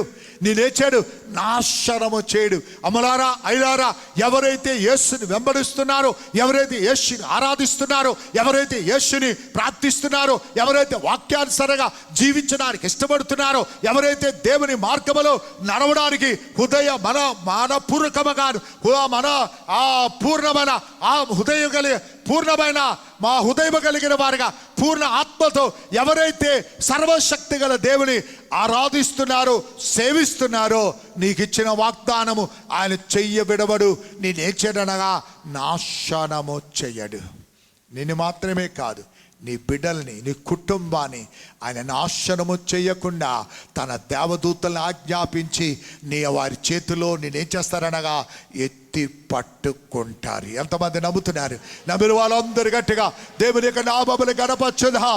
గ్లోరీ, హల్లెలూయా, హల్లెలూయా, హల్లెలూయా. ఈ పునరుత్థాన సభలో ఇవి ఏది నేర్చుకోకపోయినా ఈ వాగ్దానముతో తిరిగి వెళ్ళండి.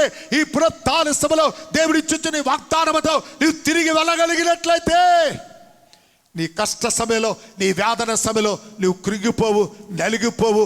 ఈ లోక మనుషుల తట్టు కాదు, ఈ లోకమైన అధికారుల తట్టు కాదు, ఈ లోకమైన కుటుంబం తట్టు కాదు, ఈ లోకమైన బంధువుల తట్టు కాదు, ఈ లోకమైన ప్రజల తట్టు కాదు, నీ ఎవరి తట్టు చూడగలవు అనగా సర్వశక్తి గల దేవుని తట్టు చూడడం మాత్రమే కాదు, ఆయన మెల్లని స్వరాన్ని విని ఆ మాటని మన హృదయంలో ఏడ్చాలనగా భద్రపరచుకోగలిగినట్లయితే ఆ సర్వశక్తి గల దేవుడు నీకు ఇచ్చిన వాగ్దానము నిన్ను విడవడు, నేనేం చేయనగా నాశనము చేయను. తాను నీ పితరులతో ప్రమాణము చేసిన నిబంధనను మరచిపోడు. ఇప్పుడు తాను పరిశ్రమలో నా సర్వశక్తి గల దేవుడు యవన బిడ్డలారా, మీ తల్లిదండ్రులతో దేవుడు చేసిన నిబంధన, తల్లిదండ్రులతో చేసిన ఆ వాగ్దానము నా సర్వశక్తి గల దేవుడు మర్చిపోడు. ఒకవేళ చాలా మందిగా ఉంటారు, చాలా యవన బిడ్డలు చాలాసార్లు అనుకుంటారు, నాకు చదవడానికి బుద్ధి లేదే, చదవడానికి జ్ఞానం లేదే, ఇతరుల వల్లే చదవలేకపోయాను, ఇతరుల వల్ల డిగ్రీ కంప్లీట్ చేయలేకపోయాను, ఇతరుల వల్ల ఆ యొక్క టెక్నికల్ ఆ యొక్క నర్సింగో లేకపోతే ఇంజనీరింగో ఏది నేను చేయలేకపోయాను, అయ్యో నా పరిస్థితి ఏది, ఎలాగుంటుంది నా పరిస్థితి, ఎలా నా బుద్ధికి ఎలాగెళ్తానని వేదన చెందుతున్న వారు చాలామంది ఉండొచ్చు.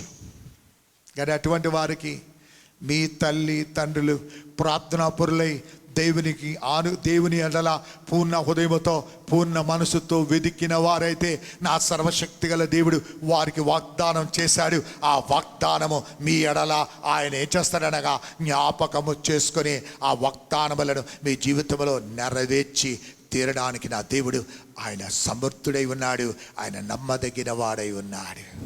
దేవునికి స్తోత్ర, హల్లెలూయా. అందువల్లనే ప్రార్థించాలని చెప్తున్నాం, అందువల్లే దేవుని సన్నిధిలో వెతకాలని చెప్తున్నాం, అందువల్లే దేవునికి లోబడాలని చెప్తున్నాం, అందువల్లే పూర్ణ హృదయంతో దేవుని వెతకాలని చెప్తున్నాం, అందువల్లే మీ పూర్ణ ఆత్మతో దేవుని సన్నిధిలో రావాలని చెప్తున్నాం. దేవుని వాక్యాన్ని లోబడి చెప్పడానికి కారణము మీతో అయిపోయేది కాదు. ఎందుకు ఈ ప్రార్థన గుంపులు, ఎందుకు ఈ యొక్క స్త్రీల సమావేశం, ఎందుకు ఈ హోల్ నైట్లు, ఎందుకు ఈ యొక్క ఉపవాస ప్రార్థనలు, ఎందుకంటే మీ క్షేమాభివృద్ధి మాత్రమే కాదు, మీరు ప్రార్థించగా సర్వశక్తి గల దేవుడు మీ జీవితంలో చేయించిన ప్రతి వాగ్దానాలు మీరు అనుకుంటారు మీ జీవితంలో నెరవేర్చబడుతుందని కాదు. నా సర్వశక్తి గల దేవుడు ఏం చేస్తాడనగా మీ యొక్క బిడ్డల జీవితంలో దాని జ్ఞాపకం చేసుకొని మీ బిడ్డల జీవితంలో ఆ వాగ్దానాలు నెరవేర్చి తీరుతాడు. ఎస్కేల్ ప్రవక్తైనా దేవుడు అంటాడు, ఆయుష్ పెంచింది ఎస్కేలే కదా, ఇసికియా, ఓకే సారీ, ఇసికియా ఆ సర్వశక్తి గల దేవునిలో ప్రార్థిస్తాడు, ఆయన వయసు పెంచుతాడు. కానీ సర్వశక్తి గల దేవుడు ఆయన్ని చనిపోతావు లేకపోతే దేవుని యొక్క శిక్షణ గురించి ఆయన చెప్పినప్పుడు అంటాడు, అది నా సమయంలో కాదు కదా, నా బిడ్డల సమయంలో కదా అది వస్తుంది, అది అలా జరగని అనే నా సమయంలో అంతా కూడా సమాధానంగా ఉంటుంది కదా, నా సమయంలో అంతా కూడా ఆనందంగా ఉంటుంది కదా అని ప్రార్థించేవారుగా మనం తెచ్చబడకూడదు. అది బుద్ధిహీనత.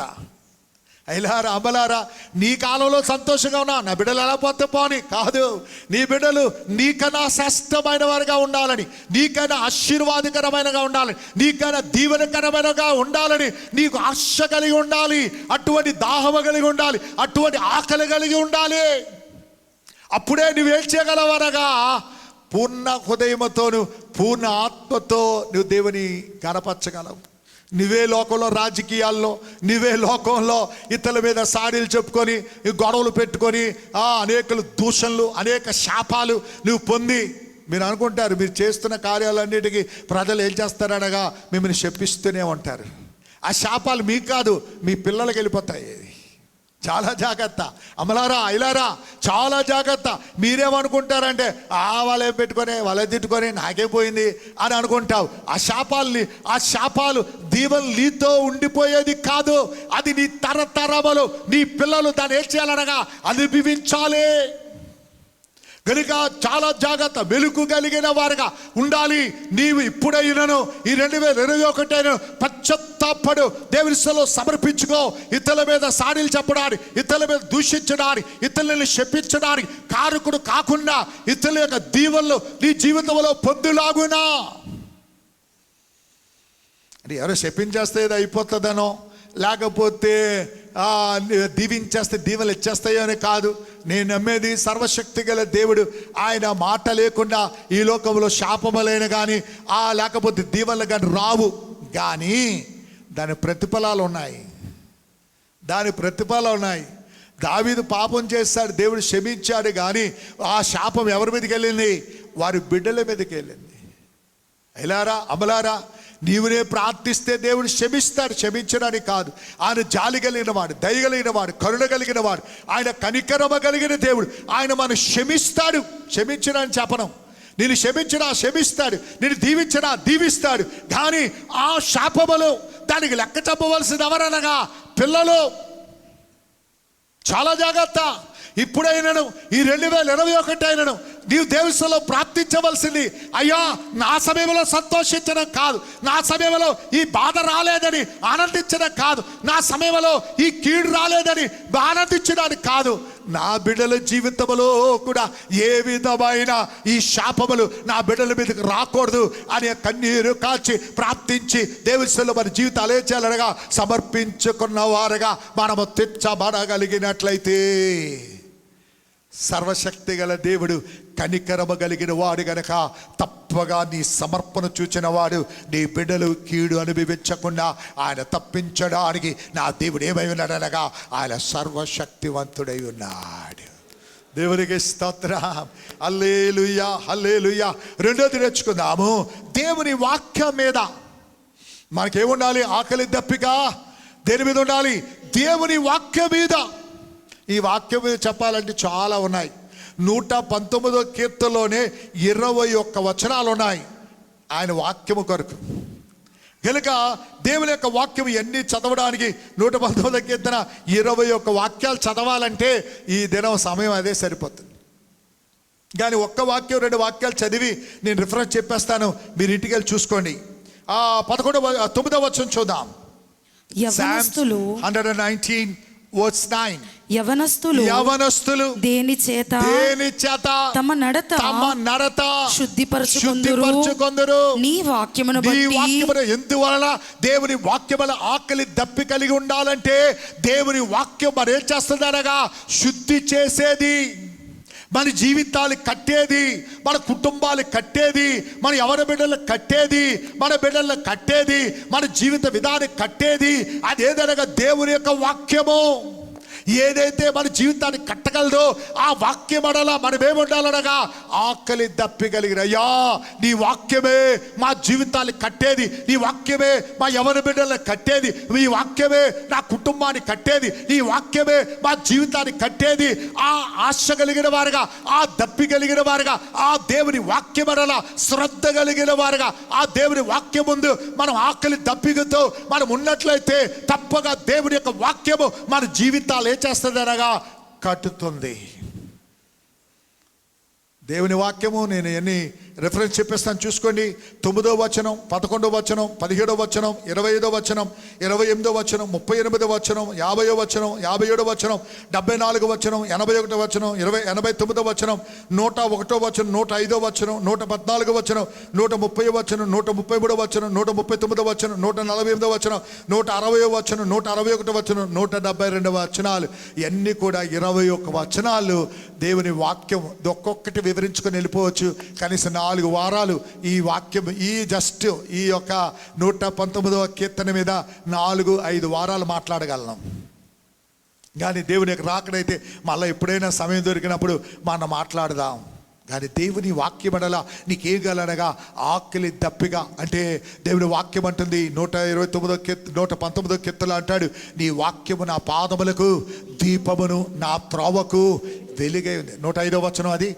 ఓకే, 105వ వచనంలో మీరు చూసుకున్నట్లయితే అక్కడ దేవుని యొక్క వాక్యము ఎందుకు ఆకలి కలిగి ఉండాలంటే, దప్పి కలిగి ఉండాలంటే దేవుని వాక్యం మన పాదములకు ఏమైందనగా మనము నడవలసిన త్రోవ. చాలా మంది చెప్పుతున్న మాట ఇదే, అయ్యా మేము ఏ విధంగా నడవాలో మాకు తెలియదు, ఏ విధంగా ప్రార్థించాలో మాకు తెలియదు, ఏ విధంగా ఆరాధించాలో మాకు తెలియదు, ఏ విధంగా దేవుల్లో ఎదగాలో మాకు తెలియదు, ఏ విధంగా దేవుని స్తుతించాలో మాకు తెలియదు.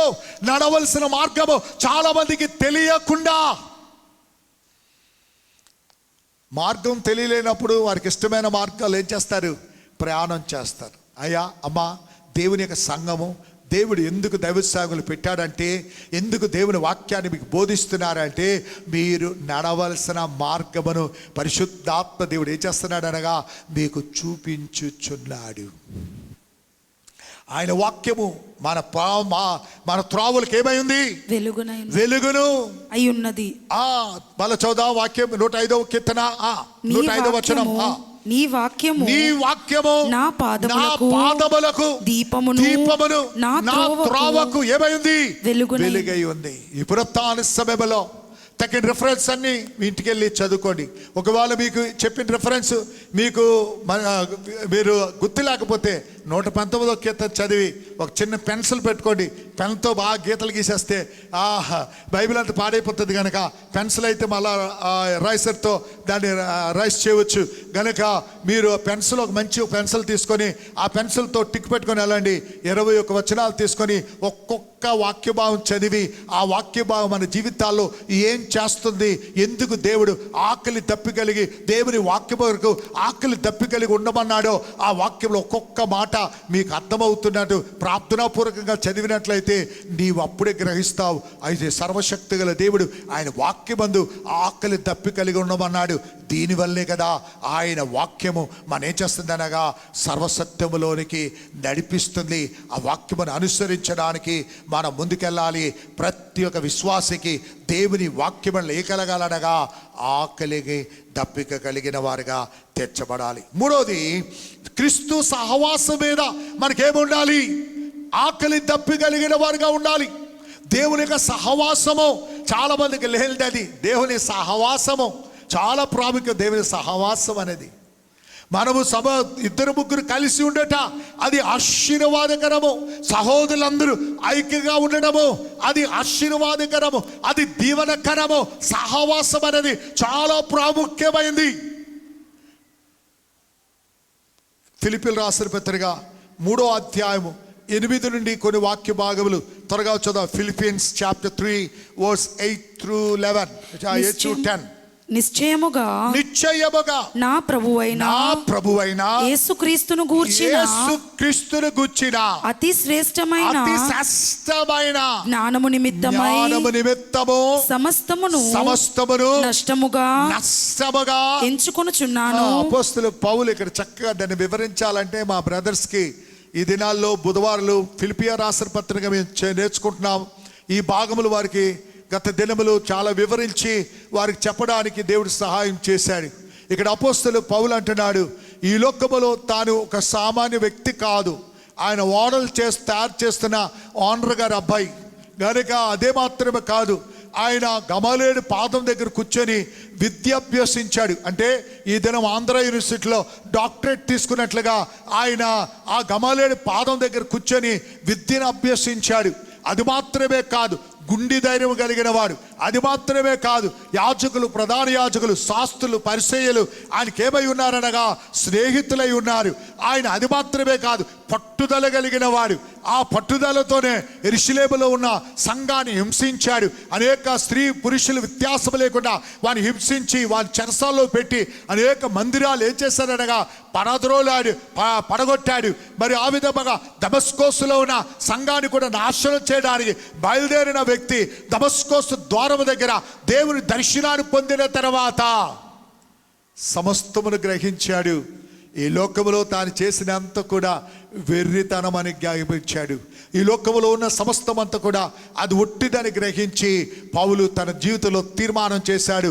సమస్తమును ఆయన ఏం చేశాడు అనగా పెంటగా ఎంచుకున్నాడు. సమస్తము నష్టముగా ఎంచుకున్నాడు.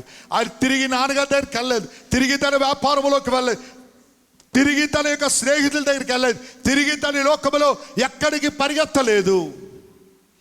ఆఖరికి తాను జీవించడానికి ఇంత ధనవంతుని యొక్క కుమారుడు ఇంటికి వెళ్ళి కావాల్సిన ధనం తెచ్చుకోవచ్చు, కానీ ఆ ధనం కూడా తీసుకొని రావడానికి వెళ్లకుండా డేరాలు కుట్టుకొని ఏం చేస్తున్నాడు అనగా ఆయా స్థలాల్లో డేరాలు కుట్టుకొని ఆయా అమ్ముకొని ఏం చేస్తున్నాడు అనగా జీవిస్తున్నాడు. అంటే ఆయన గురి తిరిగి నేను ఎక్కడికి వెళ్ళకూడదు అనగా ఈ లోకము తట్టు వెళ్ళకూడదు.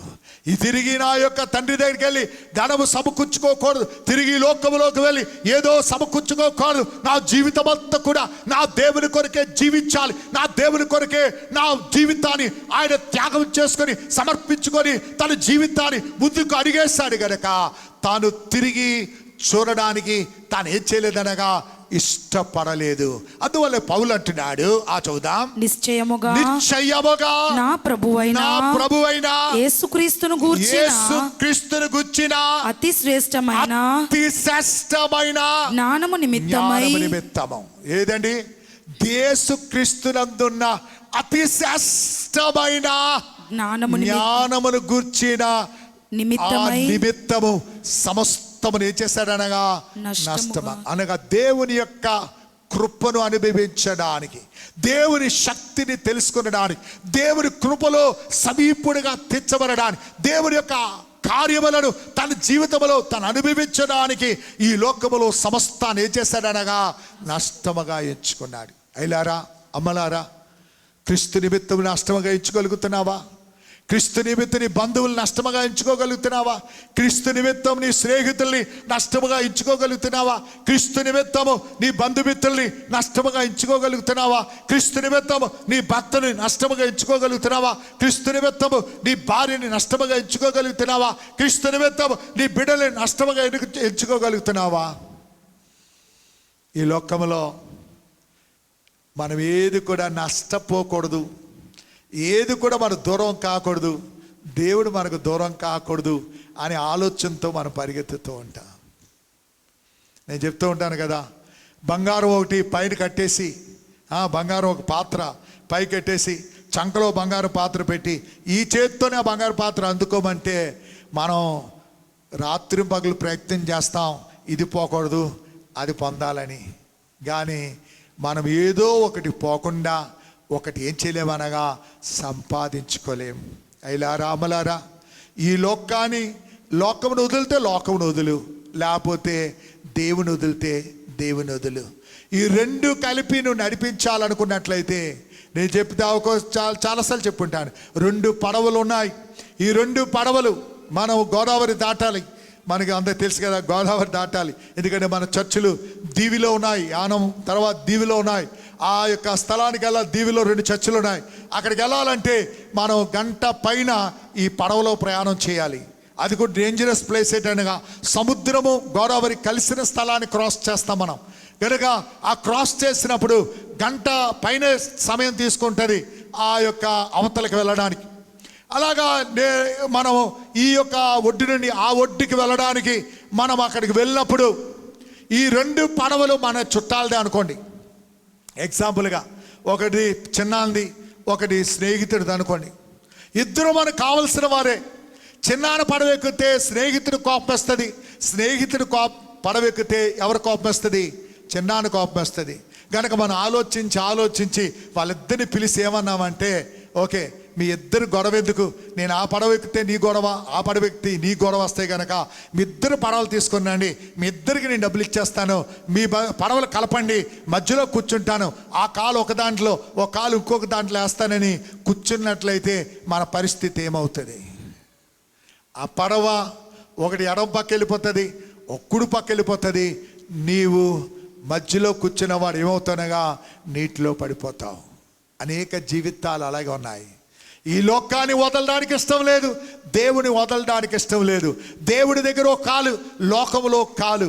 అయిలారా అమ్మలారా, మీ జీవితంలో ఎప్పుడు కూడా మీ జీవితంలో దేవుని యొక్క ఆశీర్వాదాలు పొందలేరు. మీరు నశించిపోవడం మాత్రమే కానీ ఈ లోకములో కానీ దేవునిలో కానీ మీ జీవితంలో ఏది కూడా పొందలేరు. అందువల్లే సర్వశక్తి గల దేవుడు ఆ లవోదిక సంఘానికి రాస్తున్నప్పుడు అన్నాడు, మీరు ఉంటే ఎలాగుండాలి? చల్లగా ఉండండి, లేకపోతే ఎలా ఉండాలి? వెచ్చగా ఉండండి. నిలువేర్చిన స్థితిలో ఉన్నట్లయితే దేవుని నోట్లోండి విరేచబడతారనగా ఉమ్మివేయబడతారు. కనుక ఈ పునరుత్థాన సమయంలో మనము దేవుని స్థలంలో ఉమ్మివేయబడిన వారుగా కాక పౌలు వలె మనం ఒక తీర్మానం చేద్దాం. అయ్యా, నీ జ్ఞానమును నేను పొందులాగున, నీ కృపను పొందులాగున, నీ శక్తి నేను పొందులాగున, నీ దర్శనం పొందులాగున, నీ సన్నిధిలో నేను సంతోషాన్ని అనుభవించులాగున, నీతో కూడా నిత్యము నేను వసించులాగున నీవు నాకేం చేయాలనగా, నేనేం చేస్తాననగా ఈ లోకములో సమస్తమును నష్టముగా నేను చేస్తాననగా ఎంచుకుంటానయ్యా. దేవుని సన్నిధిలో నష్టముగా నువ్వు ఎంచుకున్నట్లయితే అది నష్టముగా తెచ్చబడదు. నా సర్వశక్తి గల దేవుని ఒక జ్ఞానాన్ని పొందగలిగినట్లయితే ఈ దానికైనా దీవెనైనది, దానికైనా ఆశీర్వాదమైనది ఏది కూడా లేదు. చదవదాం. క్రీస్తును సంపాదించుకొని ధర్మశాస్త్ర మూలమైన నా నీతిని కాక దాని నీతిని కాక క్రీస్తునందలి విశ్వాసము వలన అయినా అపోస్తలుడు పౌలు అంటున్నాడు, నేను ధర్మశాస్త్రాన్ని పుల్లేనులు సున్నేను వ్యత్యాసం లేకుండా ధర్మశాస్త్రాన్ని నేను పట్టించాను. కానీ ఈ ధర్మశాస్త్రపు నీతి నన్ను ఏం చేయలేదనగా నీతిలోనికి నడిపించలేదు.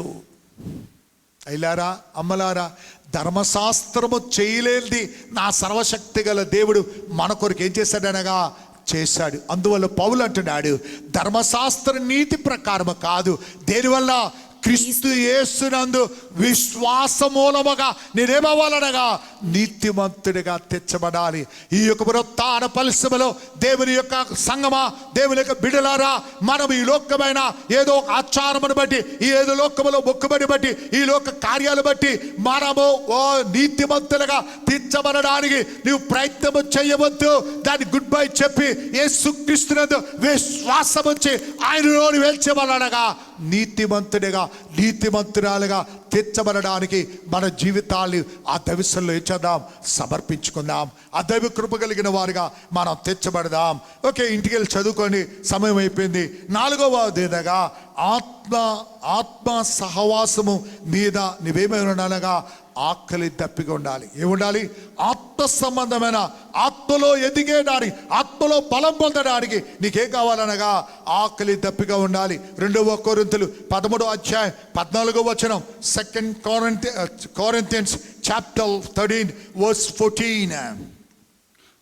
2 కొరింథీయులు 13:14 ప్రభువైన యేసుక్రీస్తు కృపయు దేవుని ప్రేమయు పరిశుద్ధాత్మ సహవాసమును మీకందరికీ తోడయుండును గాక. ఈ పునరుత్థాన పరిశ్రమలో మనకు కావలసిన ఆత్మ సహవాసము, ఆత్మీయమైన సహవాసము, ఉపవాస ప్రార్థనలు, విజ్ఞాపన ప్రార్థనలు, ఆ హోల్ నైట్లు, దేవుని యొక్క సన్నిధిలో ఆరాధనలో కూడుట, స్త్రీలు కూడుకలో కూడుట, బ్రదర్స్లో కూడుట, యవనస్తుల కూడులో కూడుట, ఈ యొక్క విజ్ఞాపన ప్రార్థనలో కూడుట, ప్రతి ఒక్క దినము దేవుని కృపను బట్టి వారమునికి 7 దినములు మనకి ప్రార్థనలు కలిగి ఉన్నాము. ఆత్మీయముగా బలం పొందాలంటే సహవాసము కలిగిన వారు. ఆకలి దప్పిగా ఎక్కడ ప్రార్థన ఉంది, ఎప్పుడు ప్రార్థనకి వెళ్ళాలి, ఎప్పుడు ఉపవాస ప్రార్థనలు, ఎప్పుడు ఆ యొక్క హోల్ నైట్, ఎప్పుడు దేవుని యొక్క ప్రార్థన గుంపులు, ఎప్పుడు దేవు ఉపవాస ప్రార్థన, ఎప్పుడు స్త్రీలు కూడిక, ఎప్పుడు బ్రదర్స్ సెల్ అనే ఆకలి. ఏముండాలి? ఆకలి ఆత్మ సంబంధముగా ఆకలి కలిగిన వారుగా. ఇంకా అనేకులకి ఆ బ్రదర్స్, ఇంకను అనేకులకి అటువంటి ఆకలి లేని వారుగా. మరి బ్రదర్స్ సెల్కి గత వారు కొంతమంది వచ్చారు, ఆయన ఇంకా అనేకులు రావాల్సిన వారు ఉన్నారు. వివాహమైన ప్రతి వారు ఆత్మభారము కలిగిన వారుగా, దేవుని యొక్క ఆత్మ సహవాసము అది ఇంట్లో ఉంటే రాదు అంటే రాదు. ఎందుకంటే నువ్వు ఎంతో ప్రార్థన చేస్తావు, ఎంతైనా ఏదో ఒకటి నీకు చికాకు వస్తుంది, ఏదో ఒక వేదన వస్తుంది, నోరు జారిపోవడమో, మాట్లాడడమో, కోపం రావడమో, లేకపోతే ఏదో ఒకటి. ఆత్మీయ సహవాసము, ఆత్మలో బలం పొందడం దైవ సన్నిధి. అందువల్లనే ప్రతి వారము, ప్రతి 7 దినాలు కూడా మనం దేవుని సన్నిధిలో ఉండడానికి కారణం ఏంటంటే ఆత్మలో మనం ఏం చేయాలి? బలం పొందడానికి. కనుక అటువంటి ఆత్మలో బలం పొందడానికి, ఆత్మలో ఎదగడానికి ఆ యొక్క ఆశ కలిగిన వారిగా మనం తెచ్చబడదాం. 5వ విధముగా నీతి మీద నీకేముండాలనగా ఆకలి దప్పి కలిగి ఉండాలి. 2 Timothy 4:8 2 Timothy chapter 4 verse 8. 2 Timothy chapter 4 verse 8. ఇక మీదట ఇక మీదట నా కొరకు నీతి కిరీటము ఉంచబడి ఉన్నది. yes మనము దేని గురించి వేచి ఉండాలనగా నీతి కిరీటము కొరకు. దేని కొరకు? దేవుడు మన కొరకు ఏం చేశాడు? నీతి కిరీటాన్ని ఏర్పాటు చేశాడు. ఆ నీతి కిరీటం పొందాలంటే నీకేముండాలి? చెప్పండి, మాట్లాడండి. నీతి కిరీటం పొందాలంటే ఏం కావాలి? ఆకలి దప్పిక. మనం ఒక స్పోర్ట్స్లో వెళ్ళాం అనుకోండి, మనం రన్నింగ్ రేస్లో వెళ్తే రన్నింగ్ రేసులో కప్పు పొందాలని ఏం చేస్తారు? ఆకలి దప్పికున్నవాడు తెల్లవారు 4 గంటలు లేసి ఏం చేస్తాడు? పరిగెత్తడం ప్రాక్టీస్ చేస్తూ ఉంటాడు. తిండిలో వాడు ఏం చేస్తాడు? చాలా తగ్గించుకుంటాడు. తనకి ఇష్టమైన ఏది కూడా తిండి మానేస్తాడు. ఎందుకంటే ఏది బరువెక్కుతాయో, ఏది పరిగెత్తడానికి అడ్డుగా ఉంటాయో వాటన్నిటిని ఏం చేస్తాడనగా మానేస్తాడు. ఎందుకంటే వాడు ఆకలి దప్పికేటనగా నేనేమి పొందాలి? కప్పు పొందాలి. ఆ యొక్క క్రికెట్ మరి ఇండియా ఏం చేస్తుందనగా ఏ దేశానికి వెళ్ళి ఆడినప్పుడు వాళ్ళు కప్పు తీసుకునడానికి రాత్రి పగలు వాళ్ళు ఏం చేస్తారనగా ప్రాక్టీస్ చేస్తూ ఉంటారు. వాళ్ళకి మెడికల్ ఇది ఉంటాడు, ఒకటి కోచ్ ఉంటాడు, ప్రాక్టీస్ చేసే కోచ్ ఉంటాడు. వాళ్ళందరూ వాళ్ళు ఏం చేస్తారనగా రాత్రి పగలు వారు ఏం చేస్తారనగా వాళ్ళు చెక్ చేస్తూ ఉంటారు, వాళ్ళు ప్రాక్టీస్ చేస్తూ ఉంటారు. వాళ్ళ ఆకలి దప్పిక ఒకటే, ఏమనగా నేనేం పొందాలనగా కప్పు నేను సంపాదించాలి. ఆకలి దప్పిక లేకపోతే ఏది చేయలేరండి. నేను ఫస్ట్ క్లాస్ వచ్చేస్తుంది, నాకు ఫస్ట్ క్లాస్ వచ్చేస్తుంది అని ఇంట్లో తిని పండుకుంటే ఫస్ట్ క్లాస్ రాదు. నీకు ఫస్ట్ క్లాస్ రావాలని ఆకలి దప్పిక ఉన్నట్లయితే నువ్వేం చేస్తావనగా రాత్రి నిద్ర పట్టదు, లేచి రాత్రిలో కూడా నువ్వేం చేస్తావనగా కొంతమంది నిద్రలో కూడా చదివేసుకుంటూ ఉంటారు. దడ నిద్రలో చదివేస్తుంటారు. లేకపోతే కొంతమంది లేచి కూర్చొని నిద్రలో మంచి నిద్రలో లేచి కూర్చొని అలా చేతుల్లో పెట్టుకొని బడబడ చదువుతూ ఉంటారు. ఎందుకంటే వారి యొక్క ఆకలి, వాళ్ళ యొక్క దప్పికేటనగా నేనేం చేయాలనగా నేను ఫస్ట్ క్లాస్ సంపాదించాలి, మంచి మార్కులు. ఏదైనప్పటికీ ఈ లోకంలో దేనికైనా ఆకలి దప్పిక లేకపోతే నీవు ఇల్లు కట్టుకోలేవు. ఆకలి దప్పిక లేకపోతే ఇంట్లో ఏ సామాను సంపాదించుకోలేవు. ఆకలి దప్పిక లేకపోతే నీ కుటుంబాన్ని కట్టుకోలేవు. నీకు ఆకలి దప్పిక లేకపోతే నీ పిల్లల యొక్క భవిష్యత్తు గురించి నీవు ఏడవు, నీవు దేవునిలో కన్నీరు కార్చవు. ఆకలి దప్పిక లేకపోతే ఈ జీవితంలో ఏది సాధించలేవు. అదే విధముగా నీతి కిరీటాన్ని పొందాలంటే నీకేం కలగాలనగా ఆకలి దప్పి కలిగి ఉండాలి. నీకు ఆకలి దప్పి కలిగి నువ్వు దేవునిలో ఉండగలిగినట్లయితే తప్పగా సర్వశక్తి గల దేవుడు నీ జీవితాన్ని ఆశీర్వాదగా దేవుని కనుక జరిగిస్తాడు.